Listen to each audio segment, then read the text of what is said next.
So Arsenal take on Brighton at home today with a chance to go 5 points clear of Manchester City after they surprisingly dropped 2 points despite being 2-0 up against Palace yesterday in the 75th minute. It also means that if the unthinkable were to happen and Manchester United would get anything but a thrashing at Anfield today, then we might go top of the table. Now, I know you'd have to be the most optimistic Man United fan to expect anything other than a drubbing from Liverpool at Anfield when Man United are in the kind of disarray they are at the moment. And let's face it, they shipped 7 goals last season and that was a better side. So, assuming that Liverpool do go on and thrash Manchester United, we are going to need to win this game just to stay 1 point off them. And of course, we do have to go to Anfield ourselves in 2 matches' time.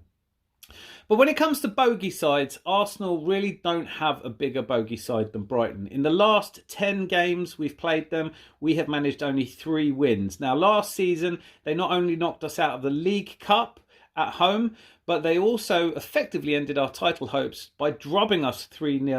So we definitely owe them one, but our home record against Brighton is really shaky. So in the last 5 home games against Brighton, we've lost 3, drawn 1 and won only 1. And that win coming in 2021.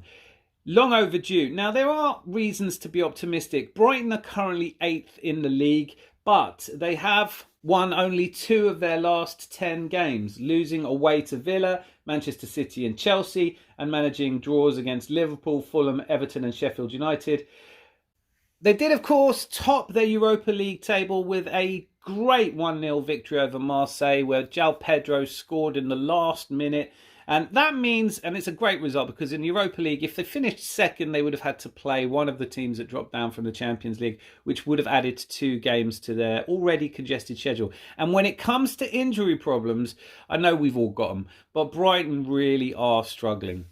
And there is reason to be optimistic if you're an Arsenal fan. Yes, they slaughtered us 3-0 last season and ended our title hopes.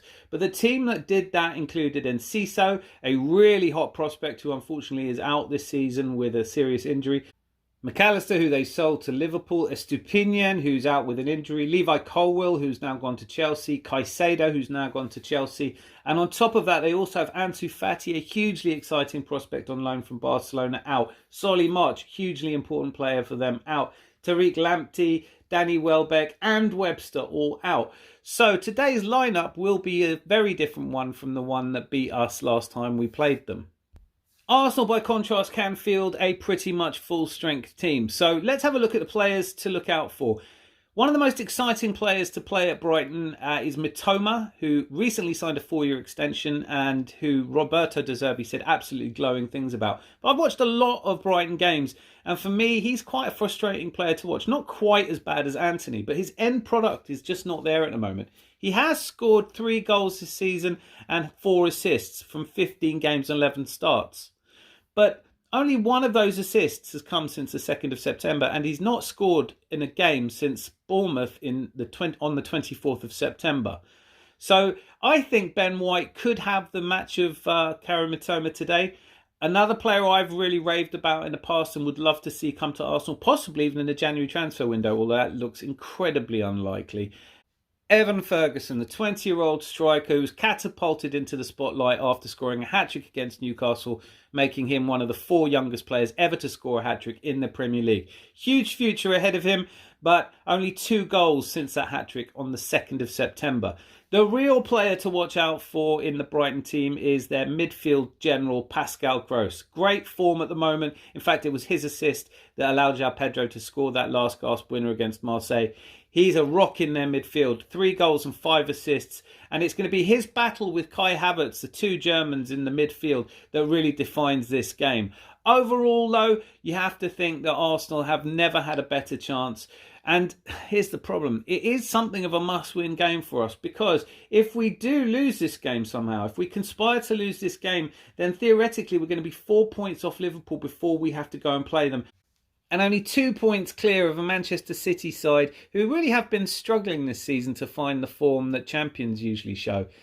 But also Villa. If Villa win their game today, they go above us. So we face the prospect, if we don't take all 3 points from this game, and a draw is quite likely between these 2 teams. But if we don't take all 3 points, we may finish the day in 3rd place.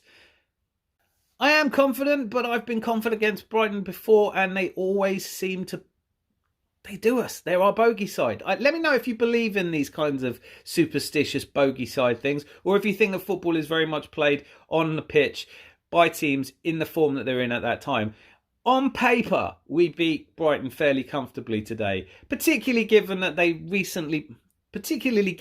had to play on Thursday night and we played on Tuesday night. We've had extra days preparation. We field a much stronger side. I'm going to go with Arsenal 2, Brighton 0, but, it's just guesswork. Anyway, let me know in the comments what you think, and come on, you Gunners.